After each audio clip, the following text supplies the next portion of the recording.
Open Your Mind to Receive. By Catherine Ponder. We do hope that you enjoy hearing this special audiobook presentation and that it will help to light your pathway in life. Please feel free to share this audiobook with friends and loved ones.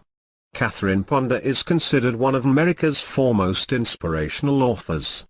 She has written more than a dozen books, which include such bestsellers as her Millionaires of the Bible series. She is a minister of the non-denominational Unity faith, long known as the pioneer of positive thinking, and has been described by some as the Norman Vincent Peale among lady ministers.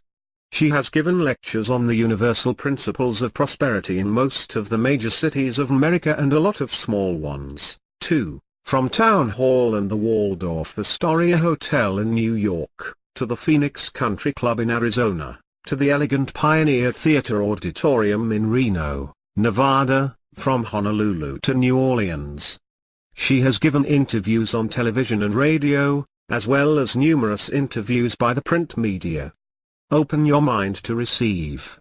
Why should you deliberately open your mind to receive? Because most of us have endured a pinched, narrow existence for no good reason.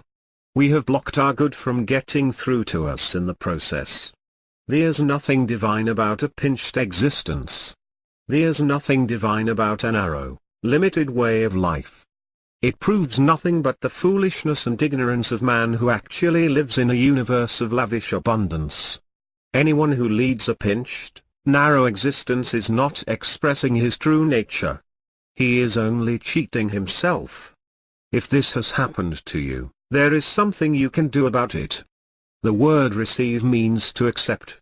Psychologists tell us that we can have anything we can mentally accept, but that we must mentally accept it first.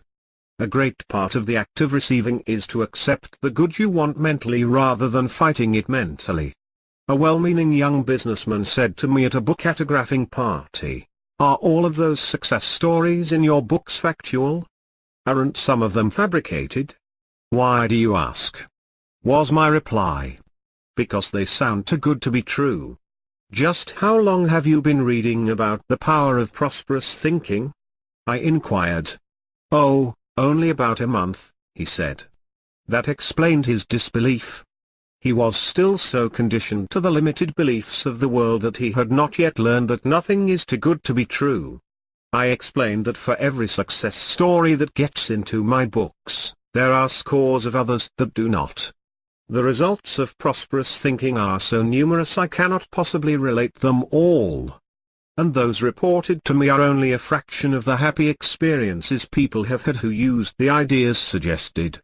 This young man was still trying to open his mind to receive. He was trying to mentally accept the belief that unlimited good is his heritage.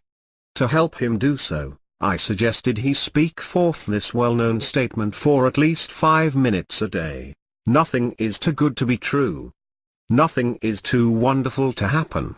Nothing is too good to last. How a housewife prospered.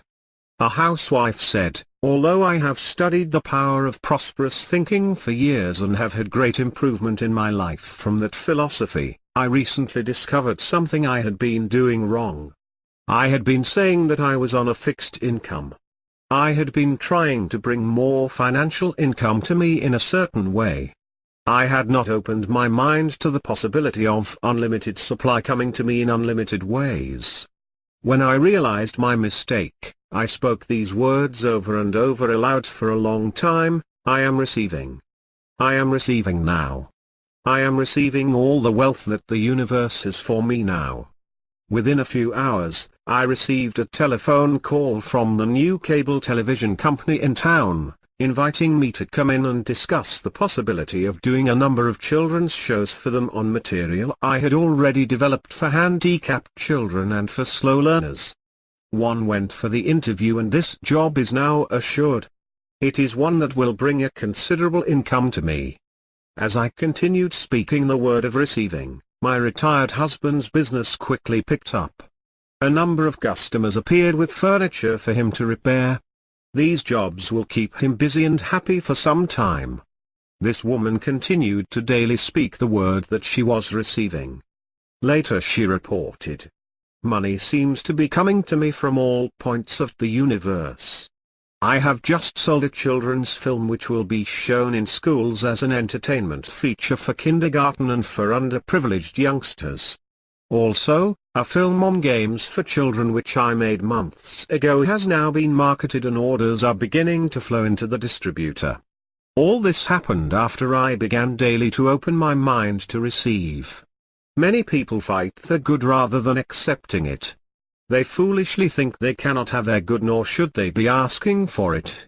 Such attitudes are no part of the child of a king. Do not burden yourself with such false ideas. Take just the opposite approach, as did this housewife, and see what happens as you open your mind to receive. How she made $30,000 her first year in business. Most of us have heard a great deal about giving but not nearly enough about receiving. At the Christmas season, the emphasis is usually on giving, giving, giving.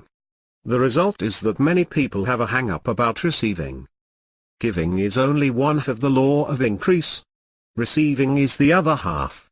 We can give and give, but we may unbalance the law unless we also expect to receive. Many people unbalance the law by not expecting to receive and so they do not. As related earlier in Open Your Mind to Prosperity, a very beautiful and fashionably dressed lady once said to me, when I first took up the study of prosperous thinking, I prospered so much so quickly that it startled me. I had just gotten a divorce and had only a few months' living expenses on hand. I decided to take a chance and use that money to go into business on a shoestring. I expected to make between $4,000 and $6,000 the first year from my new business. Instead I made between $4,000 and $6,000 during the first few months. I made $30,000 that first year in business, and I will probably make at least $50,000 this year. My reason for repeating this lady's story here is because of her last statement. She said, "My greatest problem has been in trying not to feel guilty about receiving so much. It is your Father's good pleasure to give you the kingdom, and it should be your good pleasure to receive it." Why a manufacturer failed. A recent newspaper story reported on a manufacturer of t-shirts who had gone bankrupt. The news story showed why, thinking it a joke, he had placed this slogan on the back of each t-shirt, "Money isn't everything." This man could not mentally accept the idea of prosperity in the form of money. He had not opened his mind to receive, so of course he did not. Conversely, perhaps you've heard the other quip, "Money isn't everything."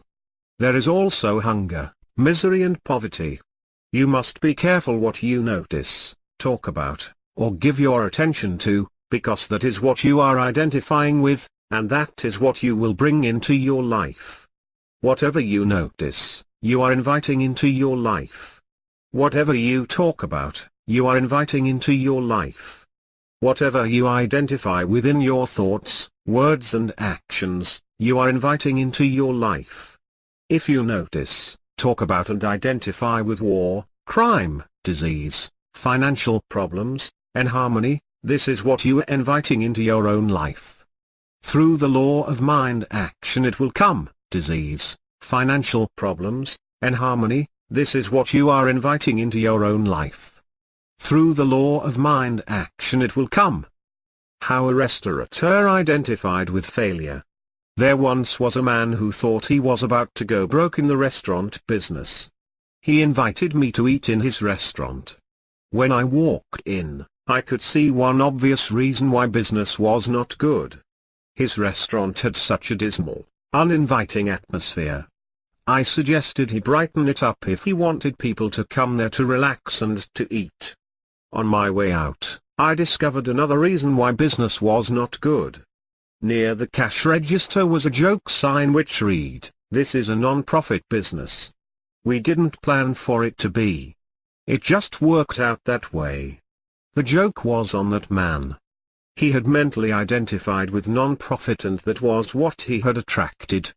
I suggested he throw away that sign and stop talking about lack if he wanted to prosper. Identification with a certain state of mind will bring that state of mind and affairs to you, so be careful. What you notice, give your attention to, talk about, and get all worked up over emotionally is what you are inverting into your life whether you mean to or not. Open your mind to receive by noticing, giving attention to, and talking about what you want to bring into your life, nothing else. How one man made a comeback from illness when he identified with good. I once dined with a famous metaphysician at his hill house overlooking Los Angeles. While on a lecture trip in that area, I was surprised to receive his invitation to dinner because I knew that he had undergone serious surgery just a few weeks previously. Many who knew him were predicting that he was through and that he would be forced to retire because of his health. Nevertheless, when I arrived at his beautiful home for dinner, he greeted me pleasantly. Other friends soon joined us and we had a happy evening together, as we chatted and reminisced about many things. His recent surgery was never mentioned. The state of his health was not discussed. In spite of all the dire predictions, this man made a tremendous comeback in his health and in his career. He was soon accepted by an even more prestigious church than he then served. Next, he wrote several books on which he lectured on a round-the-world trip. I had the pleasure serving as one of the guest ministers in his thriving church while he was away. For a number of years thereafter he continued going strong. He spoke several times a week in his own church and elsewhere. He had a daily radio program, a dial-a-prayer ministry, and, on occasion, a television show. He still wrote a book a year. Only 15 years later, did he finally retire. When he passed on at the age of 86, he had outlived most of his relatives, friends and co-workers of long standing. More than 2 decades ago, when everyone said he was through, this man deliberately opened his mind to receive an inflow of health by identifying with the good. He made a comeback when they said it couldn't be done by concentrating on happy, pleasant things rather than by dwelling on the dreary operations he had just experienced. How to identify with your source. Open your mind to receive by telling God what you want instead of constantly telling people. Telling people what you want can dissipate your good because God is the source of your supply, not people. Although people, ideas, and opportunities are all channels of your supply, God is the source because He creates those ideas and opportunities. Through the law of mind action, He helps attract the appropriate people and circumstances to you to help expedite those ideas and opportunities through which your good can come to pass. A statement you will want to use often to help you identify with the source of your good is this: I do not depend on persons or conditions for my good. God is the source of my supply and God provides His own amazing channels of good to me now. The first kind of giving. Giving is the first step in receiving. When you want to receive, give. However, there are 3 kinds of giving. All 3 are equally necessary to your long-term growth and success.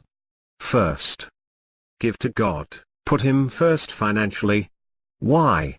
As explained in Buddhism and elsewhere, this is the first quality to be developed in your character on the road to enlightenment. Many conscientious people study self-help methods galore, yet do not receive the benefits from them that they should because they ignore this first step. Various schemes have been suggested for getting rich quick. Most of them fail because they are based on getting, not giving. They have no spiritual basis. The reason many people fail to receive their good in life is because they do not practice giving or returning impersonally to the universe on a systematic basis a portion of all that the universe shares with them.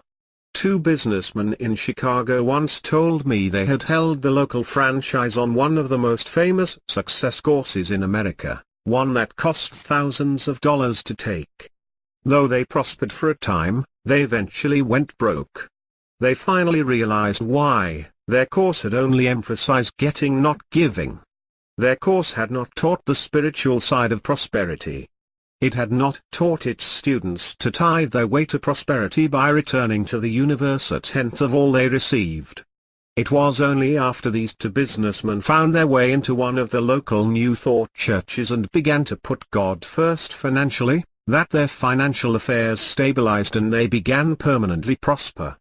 When any person withholds that which belongs to the universe, his life is thrown out of balance, and he experiences lack in some form. It may be lack of supply, lack of health, lack of love, lack of spiritual understanding, or lack of direct longing in his life. It is only as we let go of our littleness that we can expand into the larger life. So it is not enough to say that you believe God is the source of your supply as previously suggested. You must prove that you believe God is the source of your supply by first sharing with Him. This keeps you in touch with the universal source of abundance. The billionaire Solomon pointed out what the wise use this ancient success method could mean to you when he advised, "Honor the Lord with thy substance, and with the first fruits of all thine increase. So shall thy barns be filled with plenty, and thy vats shall overflow with new wine." Proverbs 3:9 and 10. This success principle is more fully explained and documented in Chapter 7 as a method for helping you open your mind to receive. Bible passages quoted herein are from the American Standard Version or the King James Version of the Holy Bible. The second kind of giving. Second. Give to yourself. Yes, open your mind to receive by giving to yourself, because all progress begins with self-improvement. It is just as possible to overgive to others as it is to undergive to yourself. Overgiving to others and undergiving to yourself unbalances the law and keeps your good from coming through. You must first give your attention to the improvement and development of yourself before you can possibly help others. You cannot possibly give to others unless you first have something to give. You must first have strength, wisdom and substance before you can share these qualities with others. There are those misguided people who think it is selfish to emphasize self-improvement first. But it is only after self-improvement that you are capable of helping others. When you do just the opposite, when you overgive to others and undergive to yourself, you feel depleted and you are. This causes within you a sense of lack which is degrading and limiting. Because of this, overgiving to others is self-defeating. It accomplishes nothing constructive. Psychologists talk about the sin of parents who overgive to their children. This suppresses their children's talents and it overworks the parents. Such overgiving harms everyone concerned. In the recent age of permissiveness, we have witnessed the damaging results of overgiving parents in their confused, bewildered children. Conversely, my own father reluctantly gave as little as possible to his children. The philosophy of undergiving had been a part of his upbringing. It caused us many hardships, and it took me years to overcome the poverty consciousness that resulted. So let us seek to strike a happy balance. The philosophers of old advised, "To thine own self be true." Give something to yourself right away. It might be a new book you wish to read, an item of clothing or jewelry, or something for your home or office. It might be the treat of going out to dinner, to the theater, to a party, or taking a vacation. It might be the deliberate setting aside of some daily time for prayer, meditation and inspirational study. It might be something, big or small, tangible or intangible. The third kind of giving. Third. After giving to God and to yourself, then give something to someone else. After you give something to someone else, bless whatever it is that you give. Bless the person or persons to whom you gave it. And release both the gift and the recipient. Any man, woman, or child can transform his life by transforming what he gives out, what he gives to God, what he gives to himself and what he gives out to others. When you are unsure what to give to others, that is the time to declare, "I give under divine direction." Then watch the hunches and ideas that come. You'll be shown what to give, where, and to whom. Many of the blessings you want most are within your reach. By your acts of giving, you open the way to attract the blessings you desire. These blessings have probably been waiting to reach you, but they were blocked by your own lack of giving. There was no free channel through which they could pass. By giving under divine direction, you open a channel through which these blessings are freed to arrive. An early prosperity teacher of mine often said, "First give to God. Then give to mankind as God directs." The one who did not prepare to receive suffered lack. After you give to God, you're safe and others, then get ready to receive. You can get ready to receive by preparing to receive. There are those who say, "I give, but I do not expect to receive." And they do not. An unhappy lady explained, "I teach a private prosperity class in my home, but I do not take an offering. I give, but I do not believe I should expect to receive." And she didn't, but she resented not receiving. She should have resented not receiving, because she was unbalancing the law of increase by giving, giving, giving, and by not opening the way to receive. It was pointed out to this lady that it was fine to teach such a class, but that she was not only shortchanging herself, she was also shortchanging her students by giving them the impression they could get something for nothing. She should either have charged handsomely for her course or opened the way right there in class for her students to prove the law of increase by extending an invitation to them to give generous tithes and offerings in appreciation for the priceless instruction they were receiving. She was cheating herself and she was cheating them by her fearful attitude. The one who prepared to receive prospered. It is reported that in the early days of the Unity movement, a visiting metaphysician spoke to the workers employed by the Unity School of Christianity at their headquarters then located in Kansas City, Missouri. The guest speaker was introduced by Unity's co-founder, Charles Fillmore. Early in his talk, this well-meaning but somewhat self-righteous speaker said, "In my ministry, we do not pass the offering plate. We leave one at the back of the room, and if anyone wishes to give something, the plate is available. But I do not stress giving." According to the oft-repeated report, that's as far as he got. Charles Fillmore walked up to the lectern and said, "You may think and teach what you wish in your organization, but in this one, we believe in passing the plate because we know the law of giving and receiving. Not only do pass the plate in our meetings, but each plate is always filled to overflowing. Students of practical Christianity want to give so they can prosper, and so they can help this movement to prosper." It is little wonder that Mr. Fillmore later became known as one of the pioneers of positive thinking, or that the Unity movement, which he co-founded, became a successful organization which has inspired millions over the years. You can see how a contrast in attitudes brought a contrast in results. One teacher did not believe in teaching the universal law of giving and receiving and did not. Her students were few. The other teacher did believe in teaching the universal law of giving and receiving, and he became head of a prosperous organization that has helped countless people around the world. You can give up any false ideas you may have had about receiving. Your receiving doesn't stop anyone else's receiving. We live in a lavish universe, and there's plenty for all. How preparing for wealth attracted it. The owner of a charm school was widowed with small children to support. People kept saying, "She is a lovely girl, but nobody wants to marry someone with all those children.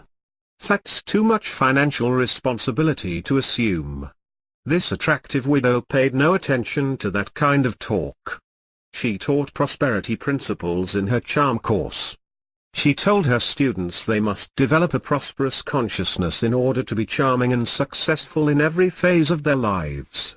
She did everything that occurred to her personally to prepare to receive a better way of life. She bought a striking gold designer's suit which she constantly wore. It cost $200, which was a huge sum for such an item 23 years ago. Once a week she invited me to dine with her, always in the best restaurants, though sometimes she barely had the price of our lunch. Did the act of preparing for greater good attract it to her? She married a widower of third-generation wealth. He had 4 children, he helped raise her 3, and later they had one of their own, a total of 8 children. While everyone around her was talking lack and limitation, she was quietly preparing for just the opposite, and what she prepared for, she got. I find it interesting that none of the people who tried to mentally limit her future ever attracted wealth to themselves, not through hard work, marriage, or a windfall.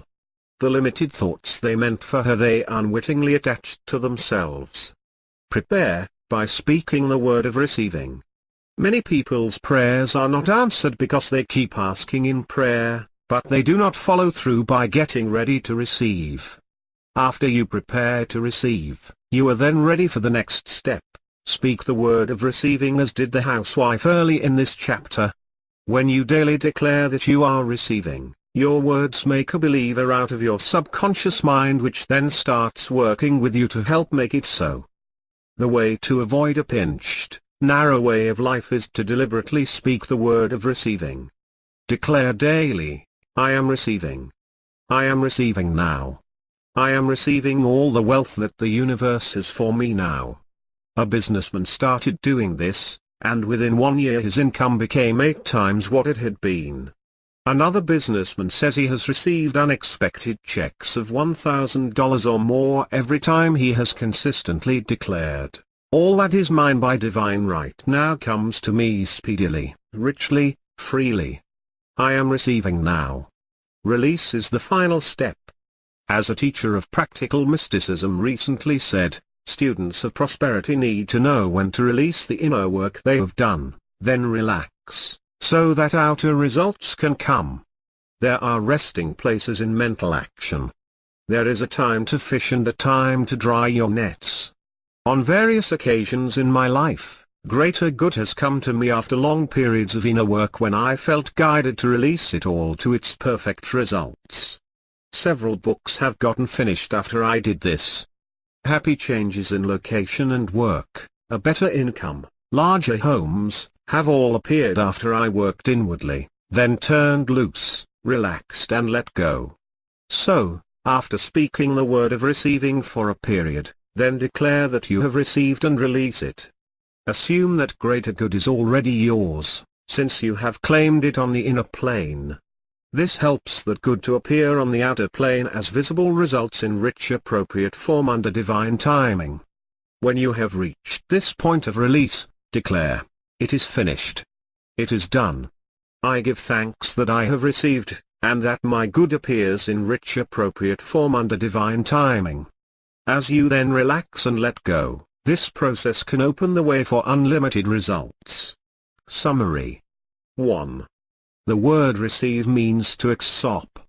Psychologists tell us we can have anything we can mentally accept, but we must be able to mentally accept it first. 2.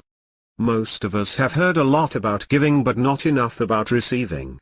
Many people have a hang-up about receiving. 3. Giving is only one half of the law. Receiving is the other half. Many people unbalance the law by overgiving. Many people unbalance the law by not expecting to receive. 4. It is your Father's good pleasure to give you the kingdom, and it should be your good pleasure to receive it. 5. What you notice and talk about, you are inviting into your life. What you identify within your thoughts, words and actions, you are inviting into your life. 6. Open your mind to receive by identifying with the good. 7. Open your mind to receive by telling God what you want, instead of telling people. Telling people what you want can dissipate your good. People are channels, but God is the source. 8. When you want to receive, give. There are 3 kinds of giving. All are necessary. A. Give to God. Put Him first financially. This is the first quality to be developed on the road to enlightenment. B. Give to yourself. Self-improvement is necessary before you can help others improve. C. Give something to someone else. 9. Get ready to receive. Prepare to receive. 10. Next, daily speak the word of receiving. This gains the cooperation of your thought and feeling nature, which then begins to work for you. Finally, declare that you have received, and then release it. This causes your accumulated good to move from the invisible plane and to become visible results.